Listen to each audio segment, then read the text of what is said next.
Hello दोस्तों, आज हम लोग रिलेशन एंड फंक्शंस की एक्सरसाइज 1.1 के क्वेश्चंस करेंगे एनसीईआरटी बुक के। तो पहला क्वेश्चन है, determine whether each of the following relations are reflexive, symmetric and transitive. यानी इनके जो पार्ट्स दिए हैं इनमें चेक करना है कि जो रिलेशंस है वो हमारा रिफ्लेक्सिव है, सिमेट्रिक है या ट्रांजिटिव। इन तीनों को चेक करना है। तो पहला पार्ट है कि सेट तो दिया है a is equal to 1 2 3 dot dot 13 14 तक, और रिलेशंस R दिया है x y such that 3x minus y equal to 0। ठीक है, इसको चेक करना है। तो जिससे पहले क्वेश्चन को हम लोग सॉल्व करें फर्स्ट पार्ट को, तो क्या हो जाएगा इस फर्स्ट पार्ट का सॉल्यूशन कि relation a set A is equal to 1 2 3 dot dot 13 14 और रिलेशन इस तरीके डिफाइंड है। ठीक है, तो आपको पहले क्या चेक करना है? पहली चीज़ चेक करना है रिफ्लेक्सिव है कि नहीं, ये चीज़ चेक करना है रिफ्लेक्सिव। तो रिफ्लेक्सिव के लिए शर्त क्या है कि x comma x belong to R होना चाहिए। R में x कामा x होना चाहिए for each x belong to किसका? A। For each x element A के एलिमेंट होंगे और इस तरीके ऑर्डर्ड पेयर में जो होंगे वो R के एलिमेंट होंगे। ठीक है, R क्या होता है? A क्रॉस A का R क्या होता है? A क्रॉस A का सबसेट है ना। आपको रिलेशंस के बारे में पता ही है। रिलेशंस को अगर थोड़ा सा देख लें कि A इज इक्वल टू, अगर हमारा 1 2 3 है तो इसके A क्रॉस A के एलिमेंट्स क्या होंगे? A क्रॉस A के एलिमेंट्स 1 का सभी के साथ में पेयर, सो 1 कामा 1 1 कामा 2 और 1 कामा 3। ठीक है, फिर 2 के साथ में सभी का पेयर, आगे कामा करके लिखते जाएं या नीचे लिख लेते हैं हम लोग 2 कामा 1, फिर 2 कामा 2 और 2 कामा 3, और फिर 3 का सभी के साथ में पेयर, 3 के सभी के साथ में पेयर 3 कामा 1 और 3 कामा 2 और 3 कामा 3। ठीक है, ये हमारा A क्रॉस A हो गया। तो इससे जितने सबसेट बन जाएंगे वो हमारे रिलेशंस हो सकते हैं। Any subset of A cross A। Subset क्या होता है? इनके कुछ एलिमेंट्स ले लो, वो सबसेट हो जाएगा। जैसे अगर हमें A के सबसेट बनाने हो A के, तो A का सबसेट क्या होता है? एक तो 5 हो जाएगा, दूसरा क्या हो जाएगा जिसमें केवल एक एलिमेंट हो 1, फिर इसमें एक 2 भी हो सकता है, फिर 3 भी हो सकता है, फिर 2 एलिमेंट ले लो, फिर हमने 1 2 ले लिया, 1 2 ले लिया एंड सो ऑन। इसी तरीके इसके जो सबसेट होते हैं उसी को रिलेशन बोलते हैं। तो R is equal to, suppose हमने ले लिया 1 1 1 1 और 1 2, 2 एलिमेंट ले लिया, कोई भी ले ले, हम 1 1 2 2 3 3 ले लिया। एक relation R is equal to हमने ले लिया 1 1 और 2 2 और ये हो गया 3 3, है ना। तो ये रिलेशंस होता है। तो रिलेशन क्या कहलाता है? Relation is any subset of A cross A। तो A क्रॉस A के कितने सबसेट आएंगे? इसमें कितने एलिमेंट हैं? टोटल 9। जैसे A में 3 एलिमेंट हैं तो इसके कितने सबसेट होते हैं? इस तरीके जो हम बनाएंगे तो हो जाता है 2 पावर 3। 2 पावर 3 मतलब इस तरीके से 8 सबसेट होंगे इसके तो 8 सबसेट होंगे। लेकिन A क्रॉस A के कितने सबसेट होंगे? इस तरीके ये जो हम बना रहे हैं R मान लीजिए पहला सबसेट ये है, उसको R1 कह दिया, दूसरा रिलेशन R2 कह दिया, इस तरीके तीसरा relation R3 is equal to कोई भी एलिमेंट ले लीजिए, मान लीजिए हमने 2 2 ले लिया। ठीक है, इस तरीके से। तो इस तरीके कितने सारे बना सकते हैं? इसमें हम बना सकते हैं 2 पावर कितना, नंबर ऑफ़ एलिमेंट्स 3 3 6 3 9, 2 पावर 9। इस तरीके R1 R2 R3 करके 2 पावर 9 तरीके से बना सकते हैं। ठीक है, ये हमारा हो गया रिलेशंस।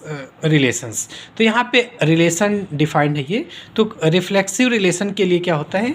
रिफ्लेक्सिव में होता है कि ये जो डायगोनल एलिमेंट है यानी 1 1 2 2 3 3 ये होने चाहिए, और इनके अलावा और भी एलिमेंट हो सकते हैं, लेकिन ये ज़रूरी है कि ये सारे हों, एक से काम नहीं चलेगा, सारे एलिमेंट होने चाहिए। ठीक है, तो अब देखते हैं 1 1 रिफ्लेक्सिव के लिए शर्त ये है कि x comma y belong to R for all x belong to A। ठीक है, तो हम लोग चेक कर लेते हैं कि x comma x belong to R ले लेते हैं। ये तो शर्त हो गई, रिफ्लेक्सिव की कंडीशन हो गई। अगर ऐसा है तो रिलेशन R हमारा रिफ्लेक्सिव हो जाएगा। तो x कामा x क्या हो जाएगा? x comma x belong to R, x comma x R में तभी बिलोंग करेगा जब ये कंडीशन सेटिस्फाई हो। तो अगर x comma x belong to R है तो किसका मतलब, जैसे x comma y belong to R है तो 3x माइनस वाई, इसका 3 टाइम्स फिर माइनस इस y इक्वल टू 0 होना चाहिए।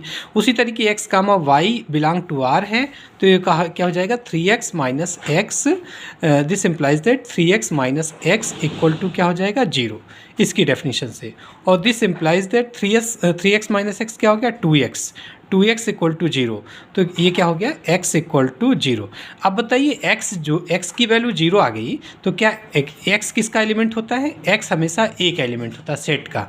तो यहाँ पर आप कह दिए कि x इक्वल टू 0, तो बताइए x a का एलिमेंट है, a में 0 है, a में तो 0 है ही नहीं है। तो इसका मतलब हुआ कि x not belong to a, x not belong to a।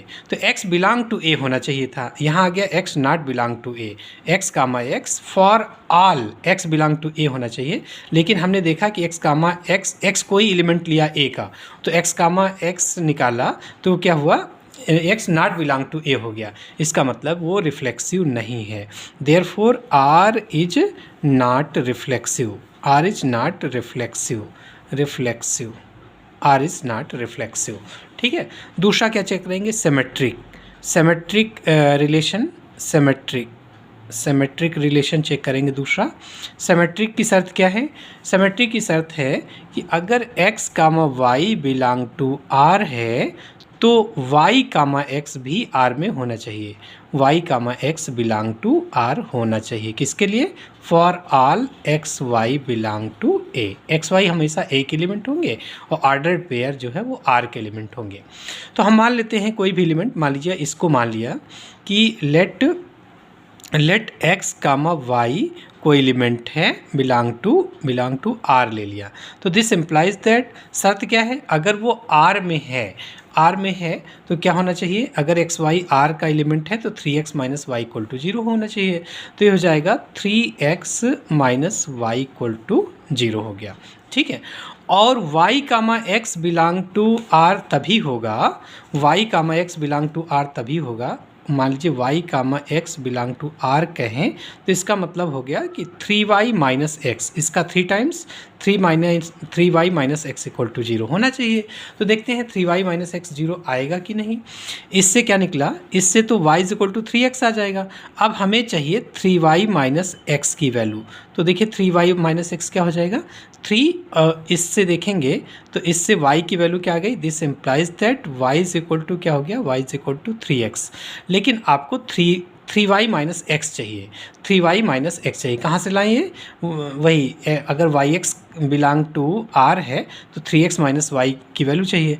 तो अब y की वैल्यू रख लो, ये हो गया हमारा y की वैल्यू कितना, ये तो 3 है ही है और y की जगह 3x हो गया, 3x माइनस एक्स। ठीक है, ये वाली वैल्यू यहाँ पे सब्स्टिट्यूट कर दो तो देखिए इससे कुछ मिलेगा, दिस इक्वल टू ये हो गया हमारा 9x माइनस एक्स 8x। ठीक है, तो क्या ये 0 होगा, this implies that 3y minus x equal to, ये 0 तभी होगा, ये 0 तभी हो सकता है for x equal to 0, x equal to 0 होगा तभी ये 0 हो सकता है, but x not equal to 0, क्योंकि x जो है किसका एलिमेंट है, a का, x a का एलिमेंट है और a में 0 नहीं है, यानी x not belong to a, but x equal to 0 not belong to a, this implies that, अगर ये इसका मतलब x 0 नहीं हो सकता, अगर x 0 नहीं है तो 3y माइनस एक्स भी 0 नहीं हो सकता है ना, x इक्वल टू 0 उसमें है ही नहीं है, तो इसका मतलब कि x की वैल्यू हम 0 नहीं ले सकते, इसका मतलब हुआ कि 3y minus x not equal to 0 होगा। ठीक है, since x not equal to 0 है, x का मान तो उसमें है ही नहीं सेट में, x का मान कहाँ से लिया, a में, a से, और x इक्वल टू 0 तो सेट a में है ही नहीं है, तो x नॉट इक्वल टू 0 है। ठीक है, तो अब इससे क्या आ गया, this implies that y comma x not belong to क्या r, तो इसका मतलब ये सिमेट्रिक भी नहीं है। ठीक है, therefore r is not symmetric, R is not symmetric, ये सिमेट्रिक भी नहीं है। ठीक, उसके बाद क्या चेक करना है, ट्रांजिटिविटी। थर्ड पार्ट हम लोग चेक करेंगे ट्रांजिटिविटी। तो ट्रांजिटिव चेक करना है, ट्रांजिटिव। तो ट्रांजिटिव चेक करने के लिए क्या होगा कि इसमें शर्त है कि x comma y belong to R comma y comma z belong to R. This implies that, क्या देखिए x कामा वाई, अगला y से स्टार्ट होगा, y comma z belong to R. This implies that x comma z belong to R होना चाहिए, x comma z belong to R होना चाहिए। किसके लिए, फॉर ईच। यहाँ क्या क्या यूज किए हैं, x y z यूज किए हैं। तो x y z बताइए किसके एलिमेंट होंगे, a के एलिमेंट होंगे, x y z belong to a। ठीक है, तो अब ये वाली शर्त लेकर चलो। Now x comma y belong to R comma y comma z belong to R. This implies that x comma y belong to R, इसका क्या मतलब हुआ कि 3x minus y equal to 0 होगा। दूसरा क्या हो जाएगा, y कामा जेड आर का एलिमेंट है, तो 3y minus z equal to 0 हो जाएगा। देखिए हमें लाना है कि x comma z belong to R, मतलब y एलिमिनेट करना है। इन दोनों से y को एलिमिनेट कर दो, इन दोनों से y को एलिमिनेट कर दो। ठीक है, तो इससे देखिए 3y यहाँ से यहाँ पर रख लीजिए वैल्यू, तो 3 इंटू वाई का मान क्या हो जाएगा, यहाँ से y का मान निकालो, y is equal to 3x हो जाएगा। तो y की वैल्यू 3x हो गई, माइनस जेड इक्वल टू 0 हो गया। तो इससे क्या निकल आया, this equal to 9x minus z equal to 0 हो गया। ठीक है, और x comma z belong to r, इसका मतलब आपको क्या चाहिए, 3x minus z equal to 0 होना चाहिए। तो देखिए 3x माइनस जेड क्या हो जाएगा, 3x माइनस जेड की वैल्यू क्या हो गई, 3x minus z equal to 3x minus z का मान क्या है, जेड इक्वल टू 9x लिख सकते हैं, जेड इक्वल टू 9x। ठीक है, तो क्या हो गया, 3x माइनस जेड की वैल्यू क्या हो गई, -6x। ये 0 तभी होगी जब x की वैल्यू 0 हो। तो x since this implies that कि 3x minus z not equal to 0। क्यों 0 नहीं होगा, since x not equal to 0, x not equal to 0, क्योंकि x जो है वो 0, x इक्वल टू 0 a में नहीं है। इसका मतलब ये जो है ये x comma z not belong to क्या हो जाएगा, r। x comma z not belong to r, इसका मतलब हुआ कि r is not transitive, r is not transitive, r transitive भी नहीं है। तो इस क्वेश्चंस में आपने देखा कि r ना ही हमारा रिफ्लेक्सिव है, ना ही सिमेट्रिक है, और ना ही ट्रांजिटिव है। ठीक है।